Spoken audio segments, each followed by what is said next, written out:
지난 주일에 우리는 하나님의 회복과 부흥의 역사는 예기치 못한 곳에서 일어날 수 있다라는 것을 느헤미야의 첫 번째 장면을 통해서 확인할 수 있었습니다. 하나님은 하나님의 부르심에 응답하는 사람을 통해서 회복의 은혜를 베풀어 주십니다. 어떻게 알 수 있습니까? 느헤미야는 세상적으로 보면 부족함이 없는 높은 관직에 있었던 사람이었지요. 하지만 그는 세상의 성공이 안겨다주는 달콤함에 오염되지 않았습니다. 현실적인 세상적인 성공에 안주하지 않았습니다. 오히려 탄식하였죠. 하나님이 주신 그 약속이 이루어지기를 탄식하며 하나님의 뜻이 성취되기를 기다렸던 사람이 느헤미야였습니다. 꼭 신앙의 영역이 아니더라도 우리는 무엇인가 좀 본질적인 것에 집중하는 그런 사람의 삶을 보면서 감동을 받을 때가 있지 않습니까? 이번 주간에도 저는 그런 감동을 준 한국인 한 명을 신문 기사를 통해서 보게 되었는데요. 누군지 아십니까? 손흥민 또 뭐 받았나? 이러면 안 되고 이번엔 손흥민 아니고요. 음악계에서 경사가 있었습니다. 세계적인 피아노 콩쿠르인 4년에 한 번 열리는 반 클라이번 콩쿠르이 있거든요. 미국에서 열리는데 이번에 우리 피아니스트 임윤찬 군이 최연소 우승을 했습니다. 별로 감동이 없으신 것 같은데 이 대단한 일이거든요. 4년에 한 번 열리는 세계적인 대회인데 이게 참 대박인 게 원래는 작년에 대회가 열려야 됐었어요. 그런데 코로나 때문에 1년이 연기되어 올해 개최가 된 겁니다.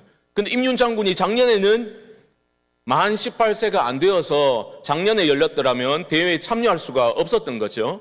그런데 한 해 연기가 되어서 참여를 했는데 우승을 차지해 버린 겁니다.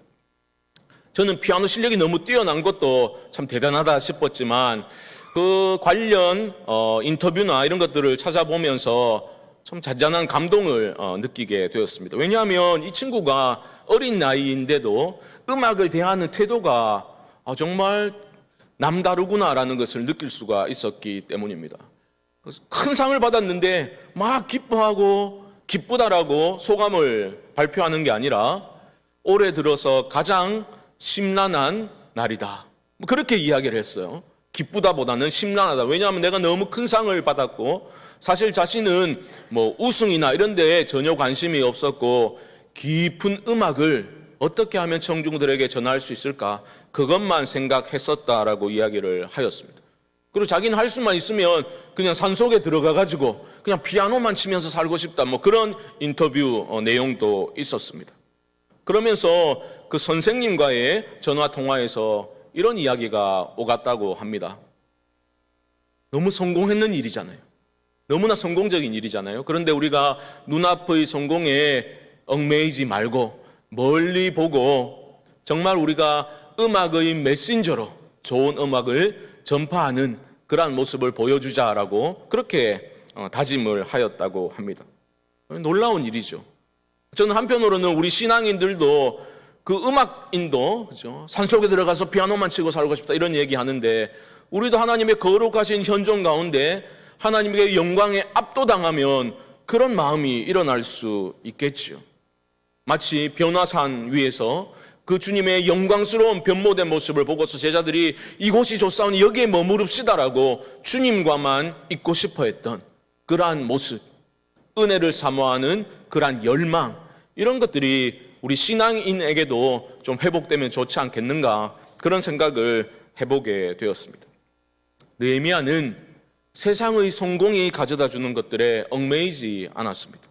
하나님의 뜻을 자신의 인생의 목표로 삼고 살아갔던 사람이었습니다. 그러니까 하나님의 마음을 아프시게 하는 그러한 비참한 소식을 전해 들었을 때에 그의 마음이 깨어지면서 금식하고 통곡하고 슬퍼하면서 기도를 하였던 겁니다. 이 중요한 부분인데요. 절망적인 공동체 안에 어두운 이야기를 들었을 때 어떤 사람들은 즉각적으로 고개를 돌려버리죠. 외면해버립니다. 하지만 어떤 사람은 그러한 어두운 절망적인 현실 속에서 하나님의 음성을 듣는 거죠. 그게 소명입니다. 저는 우리 교회 안에 후자들이 더 많이 일어날 수 있기를 소망합니다. 후자들이 일어나야 교회의 참된 부흥의 역사가 일어날 수 있는 것입니다. 오늘은 그런 느헤미야가 소명과 사명으로 살았던 느헤미야가 어떤 기도를 드렸는지를 우리는 배워보고자 합니다. 기도의 내용에 들어가기에 앞서서 우리는 가장 단순한 사실을 먼저 확인하고 지나가야 할 것 같습니다. 예루살렘의 비참한 상황을 접하고서 느헤미야는 가장 먼저 기도를 하였다라는 사실을 놓치면 안 되겠습니다. 너무 다급한 상황인데 느헤미야는 사태 해결을 위해서 무슨 비상위원회를 조직하지 않았습니다. 체계적이고 구체적인 계획을 세워야 한다고 그렇게 사람들을 모으지 않았습니다. 도움을 줄 수 있는 사람들 명단을 추려보라 해서 그렇게 준비하지도 않았습니다. 그는 가장 먼저 하나님 앞에 엎드려 금식하며 기도를 하였습니다. 금식을 했다라는 것은 비통함의 표현이기도 하지만 오직 하나님의 능력만으로 해결할 수 있다는 그러한 신앙의 결단의 표현이기도 하지요. 여러분, 우리의 기도의 모습은 어떠합니까? 농담 반 진담 반으로 안 보이던 분이 새벽 기도에 나타나면 목사들은 긴장하기 시작합니다.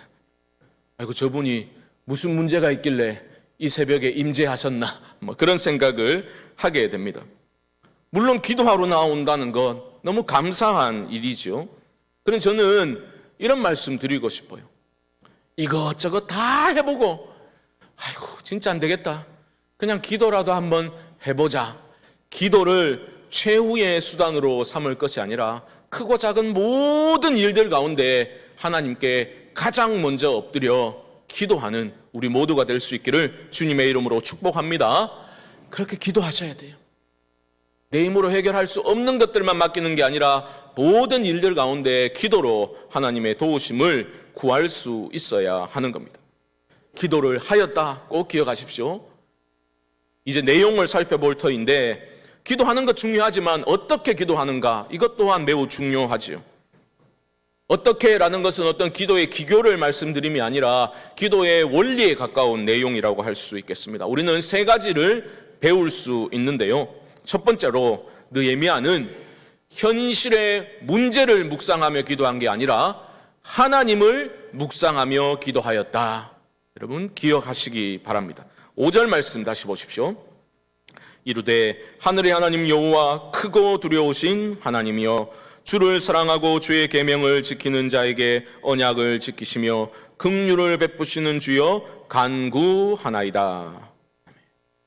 느헤미야가 기도를 시작하고 있는데 가장 먼저 어떻게 기도를 열고 있는지를 주목하셔야 됩니다. 그는 지금 다급한 문제를 묵상하며 기도하고 있는 것이 아니라 하나님이 어떤 분이신지를, 하나님의 능력과 하나님의 성품이 어떠한지를 묵상하고 선포하며 기도를 열고 있다라는 것, 여러분 놓치지 마시기 바랍니다. 왜냐하면 우리는 이런 데서 실수할 때가 많거든요. 너무 다급하니까 우리는 기도할 때 하나님 다 알고 계신데 너무 문제를 설명하는데 시간을 많이 할애하죠. 그럴 경우가 많지 않습니까? 물론 그럴 수 있습니다. 내가 다급하면 내 문제를 하나님께 먼저 내어놓아야 어찌 보면 자연스러운 일이겠지만 내 기도의 시간 그 대부분이 하나님께 내 문제를 설명하는데 들여진다면 그 기도는 문제가 있는 거죠. 문제를 묵상할 게 아니라 하나님을 깊이 묵상하시고 말씀을 묵상하며 그 하나님을 붙들고 기도를 해야 하는 겁니다. 지금 느헤미야의 기도가 그것을 우리에게 가르쳐주고 있는 거예요. 그는 하나님에 대해서 두 가지로 나누어서 5절에서 기도하고 있거든요. 먼저 5절 상반절 다시 보시면 하늘의 하나님 여호와 크고 두려우신 하나님이여 라고 부르짖고 있습니다. 하나님이 어떤 분이신지를 기억하며 기도하고 있는 거죠. 한마디로 초월하시는 하나님입니다. 크고 두려운 여호와 하나님, 모든 대적들보다, 나의 모든 문제보다 더 크신 하나님, 온갖 거짓 신들보다 더 크신 하나님을 기억하며 기도하고 있습니다. 여러분, 우리의 기도가 때로는 힘이 없는 이유가 뭔지 아십니까? 하나님의 크기를, 하나님의 능력과 하나님이 어떠하신지를 자꾸만 나의 좁아 터진 경험과 생각으로 줄여서 제한해서 생각하기 때문입니다. 하나님 이렇게 크신데 내가 이것밖에 안 되니까 이 안에 갇혀서 하나님을 자꾸 생각하는 거예요. 그러니까 기도의 능력이 나타나지 않는 겁니다. 기억하십시오. 우리의 문제보다 크신 하나님, 크고 두려우신 여호와 하나님을 향하여 기도하실 수 있기를 주님의 이름으로 축복합니다. 두 번째로, 그 초월하시는 하나님은 그냥 초월하셔서 우리를 바라만 보고 계시는 것이 아니라 우리를 찾아오시고 우리와 언약을 맺으시고 주신 약속을 반드시 지키시는 신실하신 하나님이심을 느헤미야는 기억하고 기도하고 있습니다. 그것이 두 번째입니다. 너무나 중요한 부분이죠. 5절 하반절 보시면 주를 사랑하고 주의 계명을 지키는 자에게 언약을 지키시며, 한마디로 초월하시는 하나님은 우리에게 약속의 말씀을 주실 뿐만 아니라 반드시 그 약속을 지키시는 하나님이시다, 신실하신 하나님이시다라는 것을 느헤미야는 붙잡고 기도하고 있는 것입니다. 그게 느헤미야에게서 배울 수 있는 첫 번째 기도의 가르침입니다. 문제를 묵상하지 말고 하나님을 묵상하라. 첫 번째입니다. 두 번째 교훈 무엇입니까? 두 번째 교훈은 기도할 때에 공동체의 연약함과 허물을 담당하는 기도를 느헤미야는 했습니다. 줄여서 말하면 우리는 담당하는 기도를 할 수 있어야 합니다. 6절과 7절 다시 보십시오. 이제 종이 주의 종들인 이스라엘 자손을 위하여 주야로 기도하오며 우리 이스라엘 자손이 주께 범죄한 죄들을 자복하오니 주는 귀를 기울이시며 눈을 여시사 종의 기도를 들으시옵소서. 나와 내 아버지의 집이 범죄하여 주를 향하여 크게 악을 행하여 주께서 주의 종 모세에게 명령하신 계명과 율례와 규례를 지키지 아니하였나이다. 여기서 우리가 주목해야 될 부분은 느헤미야는 자신을 범죄한 이스라엘에게 포함시켜서 기도하고 있다라는 겁니다. 느헤미야는 하나님, 저들의 죄를 용서해 주십시오라고 기도하지 않았습니다. 우리가 죄를 자복합니다라고 기도하고 있는 거죠. 저들이 범죄하였습니다라고 기도하는 것이 아니라 나와 내 아버지의 집이 범죄하여 악을 행하였습니다라고 그는 기도하고 있는 거예요. 여러분, 어찌 보면 느헤미야는 피해자라고 말할 수 있겠죠. 성전 건축하라고 보내놨더니 성전 건축은 했어요. 그런데 그 후에 그들이 영적으로 타락하고 나태함과 그 패배주의에 사로잡혀가지고 헛된 길로 갔단 말입니다. 그 결과로 지금 이런 어려움이 닥쳐오게 된 것이니 어찌 보면 느헤미야는 그런 문제와 상관이 없는 사람 아닙니까? 느헤미야 입장에서 보면 그들의 죄를 지적하고 비판할 수 있는 입장인 거죠. 그런데 그렇게 하지 않았습니다. 그는 타락한 자들, 무력한 자들, 나태함에 빠진 자들을 품에 품었죠. 정죄한 것이 아니라 그 죄가 나와 내 아버지의 집의 죄다라고 담당하는 기도를 지금 하고 있는 겁니다. 여러분, 나에게 참된 믿음이 있다면 이런 담당하는 기도가 자꾸만 확장되어져 감을 보게 될 것입니다. 공동체의 죄와 허물을 담당하는 사람이 일어나야 합니다. 내가 기도를 좀 했다고, 내가 교회 봉사를 헌신을 좀 하였다고 나 자신과 다른 이들을 철저히 분리해가지고 저들의 무지를 하나님 용서하십시오, 저들 때문에 뭐가 안 됩니다라고 기도하는 것은 주님께서 경멸하셨던 바리새인의 기도와 너무나 유사한 기도인 거죠. 바리새인은 이렇게 기도합니다. 하나님이여, 나는 다른 사람들 곧 토색, 불의, 간음을 하는 자들과 같지 아니하고 이 세리와도 같지 아니함을 감사하나이다. 이런 교만한 기도를 하나님이 기뻐하실 리가 없지 않습니까? 여러분, 교회가 연약할 때 담당하는 기도를 하셔야 돼요. 이래서 우리 교회는 안 돼, 이래서 한국 교회는 안 돼, 이런 말을 함부로 하지 마시기 바랍니다. 여러분, 지적 잘하고 분석 잘하고 판단 잘하는 사람, 똑똑한 사람들이 모자라서 교회가 힘든 게 아니에요. 담당하는 자들을 찾을 수가 없기 때문에 교회가 연약해지는 겁니다. 저는 우리 모두가 우리 교회 공동체의 연약함과 부족함과 허물을 좀 담당하면 좋겠어요. 나의 아픔인 줄 알고 나의 부족함인 줄 알고 마음 다해 그 일을, 허물을, 부족함을 담당하며 기도할 수 있기를 바랍니다. 교회 회복과 부흥은 담당하는 이들이 일어날 때 임하게 되는 거예요. 담당하는 기도가 회복될 때 교회가 회복된다는 이 단순한 영적인 진리를 놓치지 마시기 바랍니다. 세 번째로 느헤미야는 하나님의 약속의 말씀에 근거해서 말씀을 붙들고 기도하였습니다.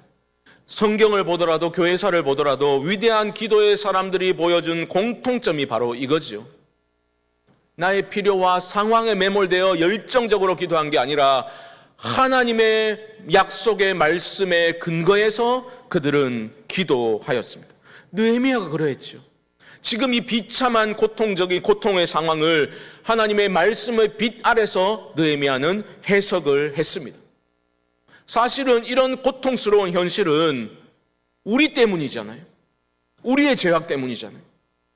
하나님은 신실하게 약속대로 행하셨을 뿐입니다. 하나님은 우리가 어떻게 살든 하나님을 등지고 제 멋대로 살든 상관없이 오야 난 무조건 잘해줄 거다, 이런 언약을 주신 적이 없거든요. 불순종과 우상숭배의 길을 걷게 되면 어떻게 하신다 했습니까? 징계하시고 심판하신다고 하나님은 그것을 약속하셨거든요. 지금 상황은 하나님이 그 약속을 지키신 것뿐입니다. 그런데 느헤미야는 기억하고 있었지요. 하나님은 심판하시는 하나님이실 뿐만 아니라 구원하시는 하나님이시니 하나님, 우리가 돌이켜 자복하고 회개하면 하나님은 주신 그 약속 언약을 기억하사 우리를 회복시켜 주십시오. 말씀을 붙들고 느헤미야는 기도하고 있는 겁니다. 그 말씀이 9절입니다. 9절 말씀 보십시오. 만일 내게로 돌아와 내 계명을 지켜 행하면 너희 쫓긴 자가 하늘 끝에 있을지라도 내가 거기서부터 그들을 모아 내 이름을 두려고 택한 곳에 돌아오게 하리라 하신 말씀을 이제 정하건대 기억하옵소서. 이게 놀라운 기도죠. 하나님, 그 하신 말씀을 기억하사 기도에 응답해 주십시오. 우리가 불순종했지만 우리가 돌이키기만 하면 하늘 끝에 있을지라도 내가 정한 곳으로 내가 모아서 회복의 은혜를 주시겠다 말씀하셨지 않습니까? 말씀을 기억하사 도와주십시오. 기도하고 있는 겁니다. 사랑하는 성도 여러분, 하나님의 말씀을 근거로 기도하실 수 있기를 주님의 이름으로 축복합니다. 이게 아멘 잘하셨는데 실천이 쉽지 않죠. 우리가 살아가다 보면 하나님 말씀을 기준으로 삼고 살아가고 하나님 말씀 붙들고 기도하고 말씀에 순종하며 살아야 되는 것이 당연한 것임에도 불구하고 현실적으로는 별 도움이 되지 않는다라는 생각이 우리의 마음을 장악할 때가 있습니까? 없습니까? 있지요. 아이고 말씀 따라 살아가지고는 이 험한 세상, 이 수많은 인생의 문제들 어찌 해결되겠나? 그게 전혀 현실성 없는 그러한 것들로 비춰질 수가 있는 거죠. 하지만 여러분, 그럼에도 불구하고 말씀 안에서 해결을 보셔야 합니다. 왜냐하면 그것이 근원적인 해결책이기 때문입니다. 다시 피아니스트 임윤찬 얘기를 하나 더 말씀드리자면 어린 나이에도 불구하고 큰 슬럼프가 2차례 있었다고 합니다. 그 선생님의 말을 들어보니 너무 어려운 시간을 보내고 내가 이걸 왜 해야 되나? 음악을 계속 해야 되나? 언제까지 해야 되나? 할 수 있겠나? 이런 슬럼프가 찾아왔을 때 그를 건져준 것은 다른 것이 아니라 음악적 영감이었다고 합니다. 음악 밖에서 찾은 게 아니라 음악 안에서 해결책을 찾은 거예요. 물론 신앙과 음악은 접점은 있을 수 있겠지만 엄연히 다른 영역이겠죠. 하지만 우리 또한 주님의 말씀이 생명입니다라고 입으로 말은 끊임없이 하면서도 때로는 말씀 밖에서 인생의 해결책을 찾아 헤맬 때가 얼마나 많습니까? 그렇죠? 하나님 밖에서, 말씀 밖에서 내 인생의 여러 문제들을 해결할 수 있는 열쇠가 있다라고 우리는 착각할 때가 얼마나 많습니까? 그러면 안 되는 거죠. 말씀 안에서 하나님을 만나고 말씀 안에서 하나님 주시는 근원적인 인생의 해결책을 찾아야 하는 겁니다. 말씀 붙들고 기도한다라고 했을 때 여러분 오해하시면 안 돼요. 말씀이 기준이 되어야 하는 겁니다. 내 필요와 내 상황에다가 말씀을 자꾸만 억지로 끌어당겨다가 거기에 맞추려고 끼워 맞추려고 하시면 안 돼요. 말씀이 절대적 기준 되게 하여야 하는 겁니다. 그 말씀의 빛 아래서 내 삶을 해석하고 그렇게 해석할 수 있는 힘을 달라고 여러분 기도하셔야 합니다. 그 생명과 회복의 말씀, 치유의 말씀을 근거로 여러분 기도하고 정직하게 겸손하게 그리고 간절히 기도할 때 하나님이 반드시 여러분들에게 회복의 은혜를 주실 줄 믿습니다. 말씀의 근거에서 여러분 기도해 보십시오. 그때 하나님 이런 하나님이시구나, 하나님을 더 알게 되실 겁니다. 그리고 하나님의 마음이 어떠한지를 깨닫게 되실 겁니다. 느헤미야는 그런 경험이 있었습니다. 하나님, 우리가 돌이키면 회개하면 하나님 회복을 주실 것 아닙니까? 라고 기도하였지만 그럴 수 없다는 것을 느헤미야는 잘 알고 있었습니다. 무슨 말이냐? 잠시 다시 순종의 모습을 보일 수는 있겠죠. 하지만 우리 같은 인생들은 소망 없는 존재임을, 절대로 제대로 순종할 수 없다는 것을 느헤미야는 알고 있었던 거예요. 그래서 궁극적으로 그는 기도할 때, 말씀 붙들고 기도할 때 하나님의 은혜에 모든 것을 맡기는 기도를 올려드리고 있는 겁니다. 그게 10절 말씀인데요. 10절 말씀 우리 함께 한번 읽어봅시다. 시작. 이들은 주께서 일찍이 큰 권능과 강한 손으로 구속하신 주의 종들이요 주의 백성이니이다. 아멘. 하나님, 우리 앞으로 잘할게요, 이런 말을 할 수 없다는 것을 알고 있었어요. 순종하지 못할 것을 느헤미야는 알고 있었습니다. 그래서 무슨 기도를 하고 있습니까? 하나님, 우리의 행위가 아니라 하나님의 은혜로 우리를 먼저 구속해 주셨지 않습니까? 우리는 주의 백성입니다. 은혜를 주십시오라고 기도하고 있는 거예요. 매우 중요한 포인트입니다. 여러분, 하나님이 애굽에서 이스라엘 백성들을 구원해 내실 때, 그리고 십계명을 주셨지요. 계명을 주시기 전에 하나님은 무엇을 말씀하십니까? 이렇게 말씀하시죠. 나는 너를 애굽 땅 종되었던 집에서 인도하여 낸 내 하나님 여호와니라. 그 후에 첫째는 이렇게 되는 거죠. 은혜가 먼저라는 겁니다. 우리가 사랑받을 만한 짓을 많이 해서 하나님 우리를 사랑하신 게 아니죠. 성경은 우리가 원수 되었을 때에 하나님이 우리를 사랑으로 안으셨다라고 가르쳐 주고 있습니다. 은혜로 우리가 구원을 받은 거죠. 여러분, 말씀 붙들고 기도할 때에 그 말씀이 나를 자꾸 찌르기만 하고 나에게 정죄감을 자꾸만 가중시켜서 하나님으로부터 멀어지게 만들다면 여러분 잘못되고 있는 거예요. 왜냐하면 하나님의 말씀은 궁극적으로 정죄가 아니라 은혜와 회복으로 우리를 이끌어 가시기 때문입니다. 말씀을 근거로 기도하실 때에 내가 하나님께 얼마나 용납받고 있는지를 깨달아져야 돼요. 은혜가 느껴져야 돼요. 아이고, 나는 소망이 없구나. 거기에 멈추게 되면 잘못된 겁니다. 하나님, 나의 어떠함이 아니라 하나님의 은혜로 나를 살리셨군요. 그 은혜가 주님 앞에서는 그날까지 제 삶을 붙들고 인도해 주실 줄 믿습니다. 그런 믿음의 기도를 할 수 있어야 하겠습니다. 말씀을 정리해 보겠습니다. 우리는 오늘 세 가지를 배울 수 있었습니다. 첫 번째가 무엇입니까? 문제를 묵상하지 말고 하나님을 묵상하며 기도를 시작하십시오. 하나님의 능력과 성품을 묵상하며 선포하며 기도하십시오. 둘째, 다른 이들을 판단하거나 정죄하는 기도가 아니라 공동체의 연약함과 허물을 담당하는 기도를 꼭 하십시오. 내가 담당하는 기도를 하게 될 때 공동체의 그 연약함이 하나님 앞에 드려지고 하나님의 은혜가 임하게 되어서 회복의 역사가 일어나게 되는 것입니다.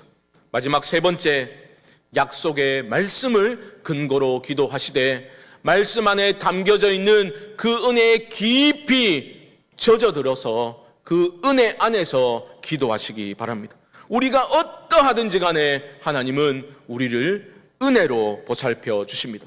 이것이 내가 마음대로 살아야 된다, 살아도 된다 그런 면죄부를 의미하는 것이 아니라 하나님의 은혜만이 우리에게 참된 소망을 줄 수 있다. 그것을 잊지 말고 기도하실 수 있기를 바랍니다. 느헤미야가 그런 기도를 하나님께 올려드렸어요. 여러분, 하나님 어떻게 기도에 응답하십니까? 물론 현실적인 문제를 해결해 주시지만 가장 먼저 하나님은 어떤 은혜를 부어주시는가? 바로 내가 왜 이 자리에 있는가?